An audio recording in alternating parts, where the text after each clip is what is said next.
नमस्कार मेरे प्यारे विद्यार्थी।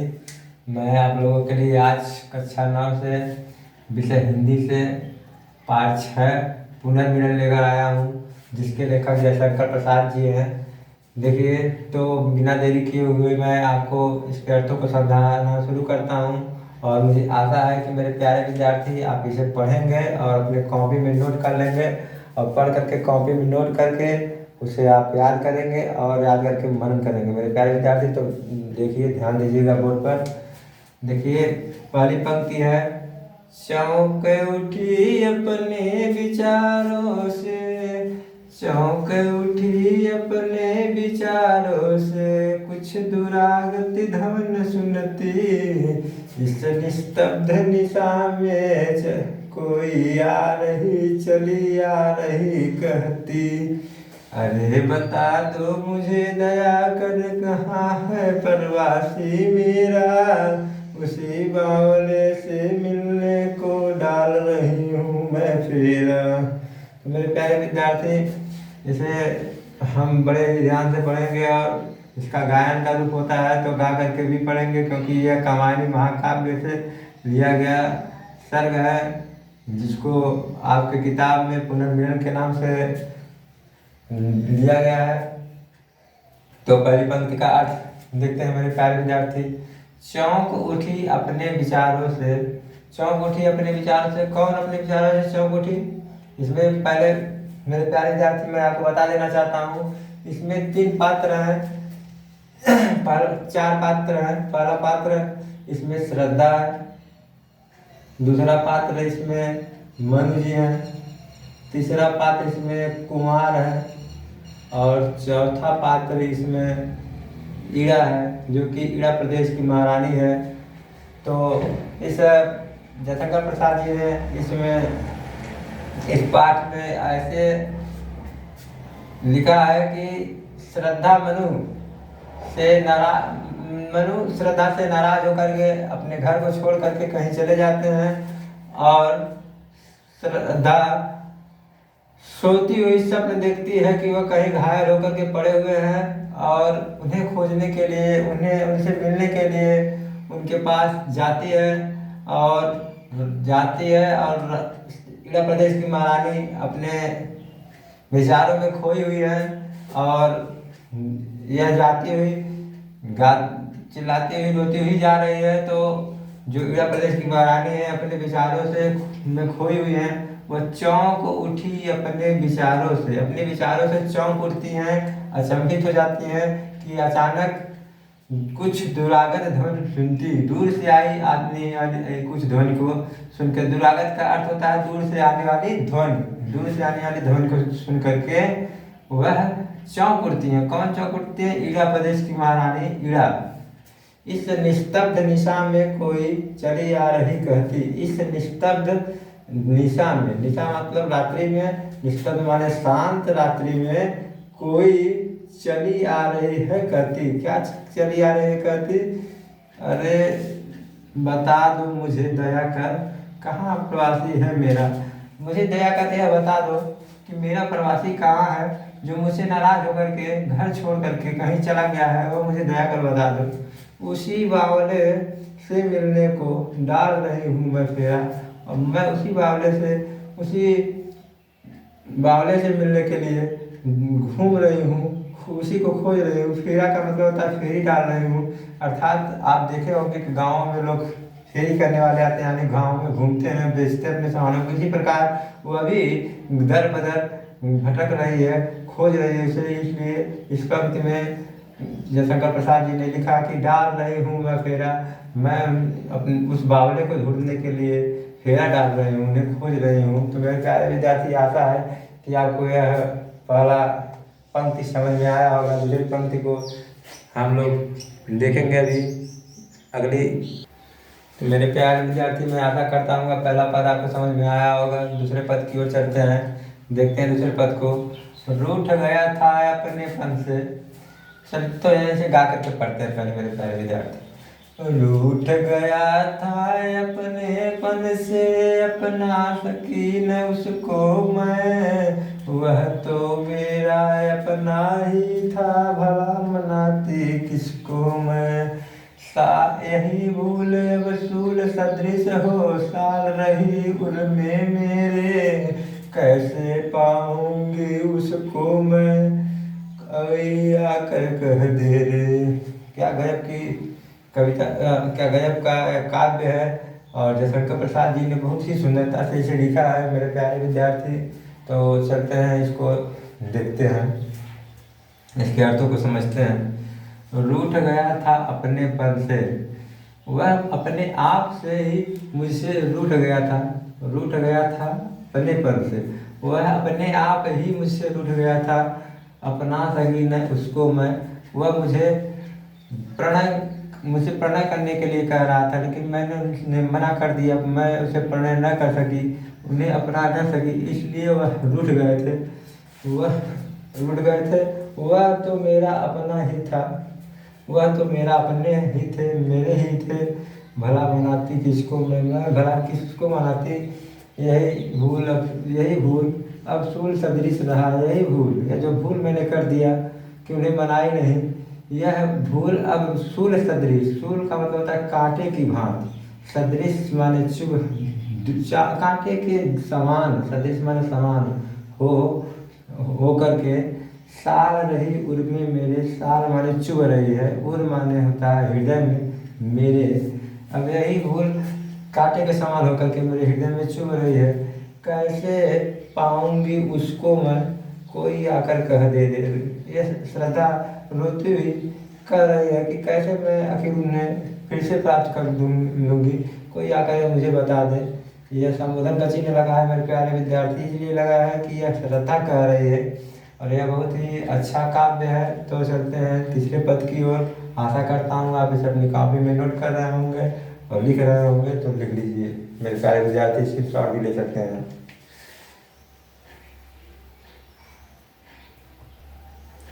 तो मेरे प्यारे विद्यार्थी चलते हैं तीसरे पद की ओर, देखते हैं इस पद को।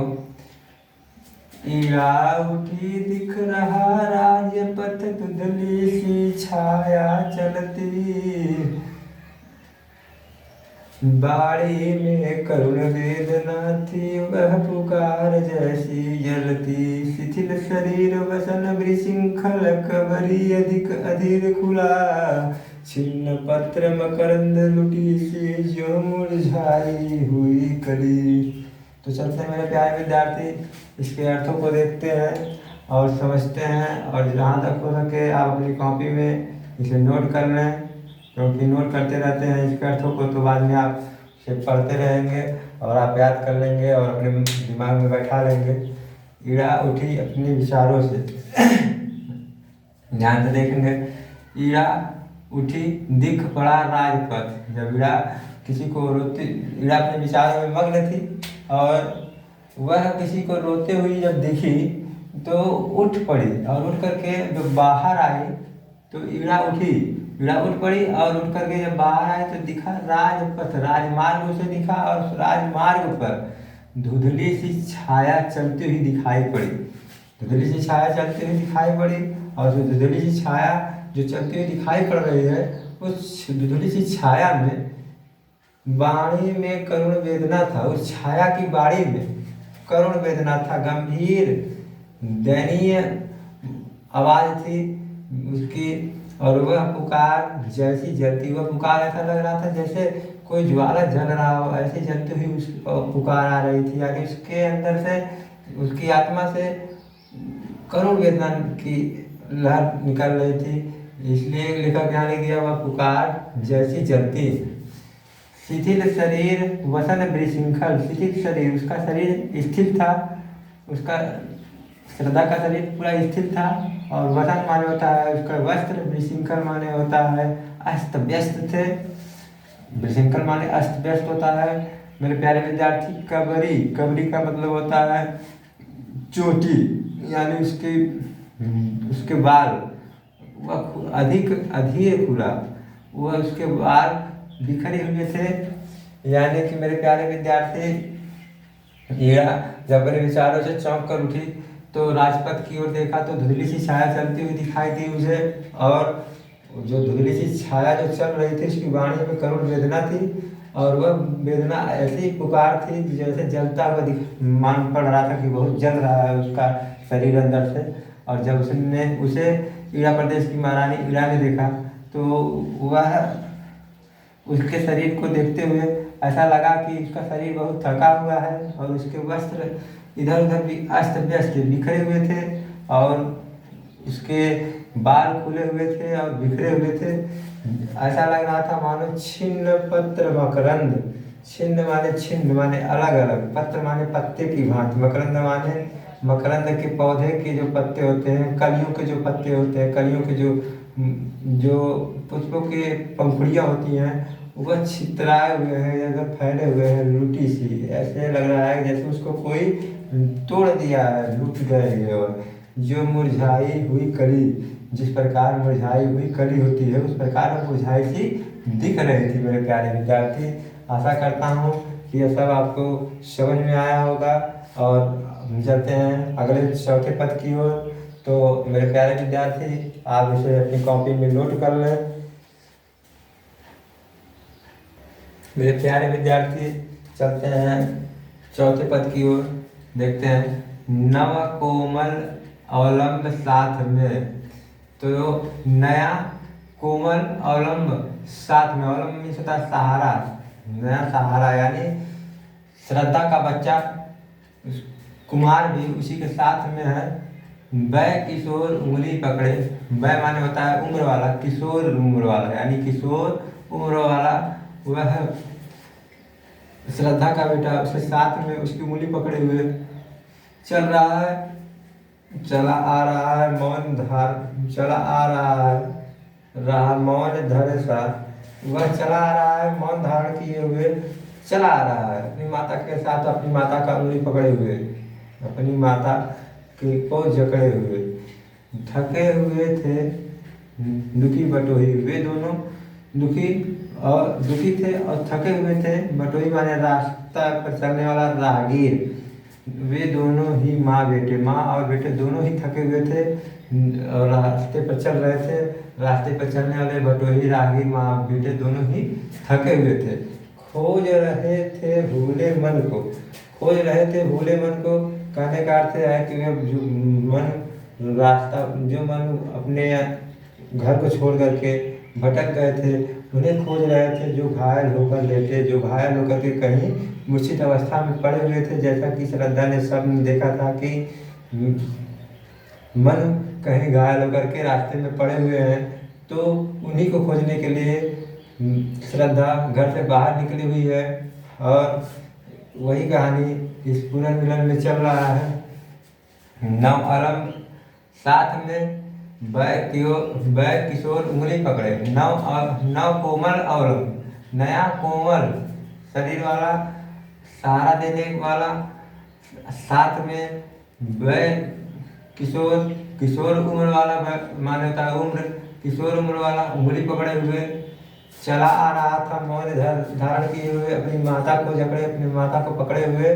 नया सहारा देने वाला वयस्क किशोर अपनी माता को पकड़े हुए चला आ रहा था। थके हुए थे दोनों दुखी बटोही दोनों दुखी थे और थके हुए थे। और वे राहगीर दोनों माँ बेटे चले आ रहे थे, खोज रहे थे किसको, भूले मन को, भूले हुए मन को खोज रहे थे, जो घायल होकर लेटे, जो घायल होकर कहीं लेटे हुए थे। तो मेरे प्यारे विद्यार्थी, मुझे आशा है कि यह पद आपको समझ में आया होगा। चलते हैं अगले पांचवें पद की ओर और इसे देखते हैं मेरे प्यारे विद्यार्थी। तो चलते हैं मेरे प्यारे विद्यार्थी, इस पद को देखते हैं, ध्यान दीजिए।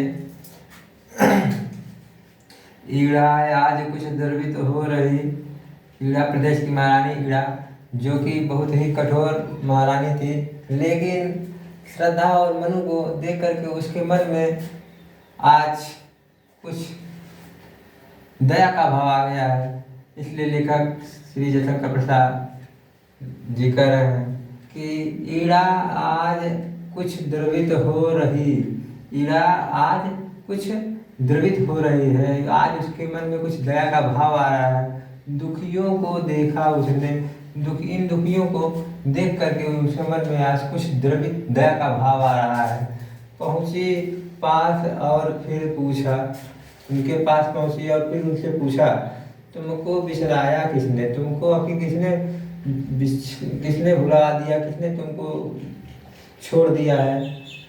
तो कहती है और फिर कहती है, इस रजनी में कहाँ भटकती जाओगी तुम, बोलो तो। इस रात्रि में, रजनी का मतलब रात्रि, रजनी का मतलब मेरे प्यारे विद्यार्थी होता है रात्रि में कहाँ भटकती, भटकती का मतलब इधर उधर भटकना, घूमना, कहाँ घूमोगी, कहाँ जाओगी, बोलो तो। ईड़ा से कहती है, बोल कर मुझे बताओ। बैठो आज अधिक चंचल हूँ, आज बैठो, आज मेरा मन अधिक चंचल है, अधिक मैं आज द्रवित हूँ, आज मेरे अंदर अधिक दया का भाव आ रहा है, ममतत्व का भाव आ रहा है, इसलिए आज मेरे पास बैठो, व्यथा निज गांठ खोलो तो, और अपने अंदर की जो दुख है उसकी गांठें खोलो, यानी मुझे अपना दुख बताओ, अर्थात मुझे अपना दुख बताओ, मुझसे कहो। तो मेरे प्यारे विद्यार्थी, मुझे आशा होगा कि यह पद भी आपको समझ में आया होगा। चलते हैं पहले 5वें पद 6वें पद की ओर चलते हैं। मेरे प्यारे विद्यार्थी, पद संख्या 6 को देखते हैं। देखिए, जीवन की लंबी यात्रा में खोए भी है मिल जाते। जीवन की लंबी यात्रा में, यात्रा क्या है जीवन की, बहुत लंबी है, और इस यात्रा में ईड़ा प्रदेश की महारानी श्रद्धा को समझा रहे हैं, कह रहे हैं कि जीवन की लंबी यात्रा में खोए भी हैं मिल जाते, खोए भी हैं मिल जाते। जीवन यह बहुत लंबा है, इसमें खोए लोग भी मिल जाते हैं। जीवन है तो कभी मिलन है, जीवन है तो कभी मिलन है, जीवन रहेगा तो ही कभी मिलन होगा। कट जाती दुख की रातें, और ये दुख की जो रातें हैं, जो दुख है तुम्हारे मन में भरा हुआ है, ये सब मिट जाएगा, समाप्त हो जाएगा जब मिल जाएंगे मनु जी। श्रद्धा रुकी, श्रद्धा ऐसी बातों को सुन करके रुक जाती है। और कुमार श्रांत था, श्रांत का मतलब थका हुआ था, और कुमार थका हुआ था, तो मिलता है विश्राम यहीं पर इन दोनों को विश्राम मिलता है। चली ईड़ा के साथ जहाँ पर, और ईड़ा प्रदेश की महारानी अपने साथ उसको लेकर जा रही है जहाँ पर ब्रह्मशिखा प्रज्वलित रही, जहाँ पर अग्नि जल रही है, वहाँ पर लेकर जाते हैं, उजाले में जाकर के बैठती हैं दोनों। और अगला पद में देखते हैं कि आगे क्या होता है। तो मेरे प्यारे विद्यार्थी, आता है कि इस पदों को आप लिख रहे होंगे, अपनी कॉपियों में नोट कर रहे होंगे, तो नोट करते रहिए। तो मेरे प्यारे विद्यार्थी, चलते हैं पद संख्या 7 की ओर। पद संख्या 7 को देखते हैं। जब ईड़ा प्रदेश की महारानी ईड़ा श्रद्धा को अपने साथ लेकर जाती है तो क्या होता है, सहसा धधकी बेदी ज्वाला, सहसा माने अचानक, धधकी माने धधक उठी, बेदी ज्वाला, जो बेदी की ज्वाला थी, मंडप में बेदी लगा हुआ था, बेदी में कुछ आग थी, वह आग अचानक धधक उठी, उससे क्या हुआ, मंडप अवलोकित कर दिया, और मंडप को पूरा प्रकाशित कर दिया, पूरा प्रकाश से फैला दिया, वहाँ उजाला हुआ, कुछ दिखाई दिया। कामायनी देख पाई कुछ, जिससे कामायनी कुछ देख पाई, पहुँची उस तक डग भरती, डग भरती मतलब उस तक पहुँचती है, कुछ चलती हुई वहाँ तक पहुँचती है, और देखती है कि और वहीं मन घायल सचमुच, और वहाँ मन को सचमुच घायल पाती है, और क्या सोचती है, अपने आप से प्रश्न करती है, तो क्या सच्चा स्वप्न रहा, तो क्या मैंने जो स्वप्न देखा था कि हम घायल थे, वह स्वप्न मेरा क्या सच्चा था, वास्तव में सच्चा था वह स्वप्न। आह प्राण प्रिय, यह क्या तुम यूं, आह आह भरती कहती है, प्राण प्रिय यह क्या हो गया, तुम इस प्रकार यहाँ घायल हुए हो। घुला हृदय, उसका हृदय घुल गया, तो आत्मीयता से घुल गया, बन नीर बहा, और वह आत्मीयता उसके आंखों से नीर बन करके बहने लगी। इस प्रकार यह 7वां पद समाप्त होता है। मेरे प्यारे विद्यार्थी, चलते हैं 8वां पद की ओर, और 8वां पद को ध्यान से देखते हैं और इसे नोट कर लीजिए मेरे प्यारे विद्यार्थी। तो मेरे प्यारे विद्यार्थी, चलते हैं पद संख्या 8 की ओर। पद संख्या 8 को देखते हैं। ईड़ा चकित श्रद्धा आ बैठी, ईड़ा चकित थी कि आखिर यह कौन है जिसको देख करके श्रद्धा जाकर वहाँ बैठ गई है। वह थी मनु को सहलाती, वह मनु को सहलाने लगी, उनके घाव को हल्का हल्का स्पर्श देने लगी, और मनु चकित थे अनुलेपन सा मधुर स्पर्श था। अनुलेपन सा मधुर स्पर्श था। अनुलेपन का मतलब होता है मलहम जैसा, उसका यह स्पर्श करना था। व्यथा भला क्यों रह जाती, इस प्रकार उसके अंदर जो दुख थे, जो व्यथा थी, वह भला क्यों रह जाती, कैसे रह जाती, यह प्रश्न लेखक करता है। उस मूर्छित निवृत्ता में कुछ हल्के से स्पंदन आए। उस मूर्छित मनु में निरता का मतलब होता है जिसमें कोई जान न हो, जिसमें कोई होश हवास न हो, उसमें कुछ हवा आया, कुछ होश आया, हल्के से स्पंदन आए, हल्का सा उसका शरीर हिला डुला, आंखें खुली चार कोनों में, और उनकी आंखें खुल गई। चार कोनों का अर्थ है कि दो आंखें श्रद्धा की हैं इसमें, और दो आंखें इसमें मनु की हैं। जब खुलती है मनु की आंखें तो चार कोनों में खुलती हैं। दो आंखें श्रद्धा की वहाँ दिखाई देती है, दो आंखें मनु की दिखाई देती है, और चार बिंदु आकर छाए, और चारों दोनों आंखें आपस में दोनों लोगों की मिलती हैं, तो ऐसा लगता है कि चार बिंदुएं आकर के वहाँ मिल रही हैं। इस प्रकार ये 8वां पद आपका समाप्त हुआ। हम 9वां पद की ओर चलते हैं। मेरे प्यारे विद्यार्थी, यह 9वां पद को हम लोग देखते हैं। इस 9वें पद में आप लोग कहानी का असली शैली समझ पाएंगे, असली भाव समझ पाएंगे। उधर कुमार देखता ऊंचे मंदिर मंडप वेदी को। इधर तो श्रद्धा पाई हुई है मनु जी को, जिसे सहला रही है, उनसे प्रेम स्थापित कर रही है, और उधर बच्चा जो कुमार है वह देखता ऊंचे मंदिर मंडप वेदी को, ऊंचे ऊंचे मंदिरों को, मंडपों को और वेदियों को देख रहा है, जिसमें ज्वालाएं प्रकाशित हो रही है, ऐसे वेदियों को देख रहा है। यह सब क्या है, सोच रहा है यह सब क्या है। नया मनोहर कैसे लगते जी को, नया है और मन को हरने वाला, मनोहारी है, आकर्षित करने वाला है, और यह कैसे हमारे मन को लग रहा है, कैसे आकर्षित कर रहा है, ये सब क्या है। माँ ने कहा अरे आ तू भी, माँ ने कहा अरे आ तू भी। माँ ने पुकारा और बुलाया, अपने बेटे को कुमार को कहा आ तू भी देख, पिता है पड़े हुए। जब यह बात वो सुनता है कि पिता पड़े हुए हैं, तो कहता है, बोलता है पिता आ गया लोए, कहते हुए उसके रोए खड़े हुए। पिता आ गया ऐसा कहते हुए वह आता है और उसके रोए खड़े हो जाते हैं, अर्थात वह रोमांचित हो जाता है कि मेरे पिताजी मिल गए हैं। तो मेरे प्यारे विद्यार्थी, यह 9वां पद था आपका, आखिरी पद। इसके बाद 10वां पद आप समझेंगे। इसे अपनी कॉपी में नोट करते रहिए और मनन करते रहिए। तो चलिए देखते हैं मेरे प्यारे विद्यार्थी अगला 10वां पद को, और ये आखिरी पद है। माँ जल दे कुछ प्यासे होंगे। माता से अपने कहता है कुमार की, हे माता ला करके पिताजी को जल दो, कुछ प्यासे होंगे। क्या बैठी कर रही यहाँ, यहाँ बैठ कर क्या कर रही हो, जल जाकर तो कुछ प्यासे होंगे। मुखर हो गया सूना मंडप, सूना मंडप जो मंडप सुना था वह मुखर हो गया है, वहाँ अच्छाइयाँ निकल गई हैं, वहाँ मंडप में लोग फैल, वहाँ प्रकाश हो गया है।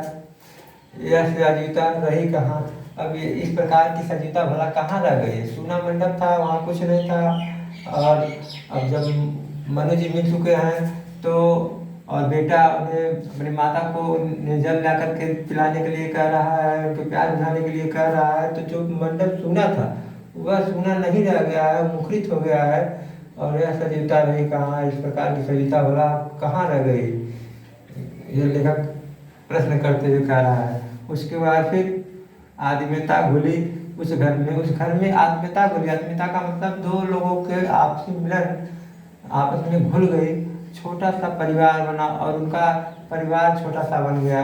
श्रद्धा, मनु और उसका एक बच्चा कुमार मिलकर के एक परिवार बन गया। छाया एक मधुर स्वर उस पर ऐसा लग रहा था कि एक आनंद सा छा गया है उस समय। श्रद्धा का संगीत बना और ऐसा लग रहा था कि वह गीत संगीत का समय बन गया है, गीत संगीत छा गया है उस समय। इस प्रकार मेरे प्यारे विद्यार्थी, यह पाठ समाप्त होता है। जयशंकर प्रसाद जी का यह महाकाव्य कहानी से लिया गया पाठ था, जिसे पुनर्मिलन नामक शीर्षक से आपके पाठ में उद्धृत किया गया है। अगर आपको इस पाठ का पद्यांश चाहिए, इस पाठ का भावार्थ प्रसंग चाहिए, तो प्रसंग इस प्रकार आप लिख सकते हैं कि प्रस्तुत पद्यांश हमारी पाठ्य पुस्तक हिंदी के पुनर्मिलन नामक पाठ से लिया गया है, जिसके लेखक जयशंकर प्रसाद जी हैं। नमस्कार।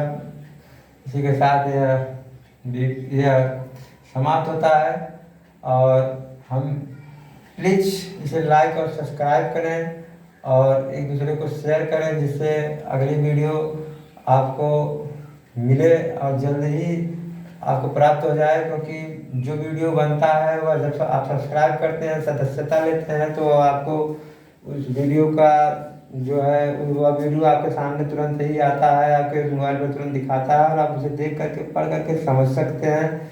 और एक दूसरे को शेयर करिए। एक दूसरे को शेयर करने से यह होता है कि दूसरा व्यक्ति, दूसरा बच्चा, दूसरा छात्र भी उसे देख करके पढ़ता है और समझता है, तो वह आपका हेल्पफुल रहता, वह आपका फायदेमंद भी रहता है और आप उसे एक अच्छाइयाँ भी सिखाते हैं। इसी के साथ यह वीडियो समाप्त हुआ। जय हिंद।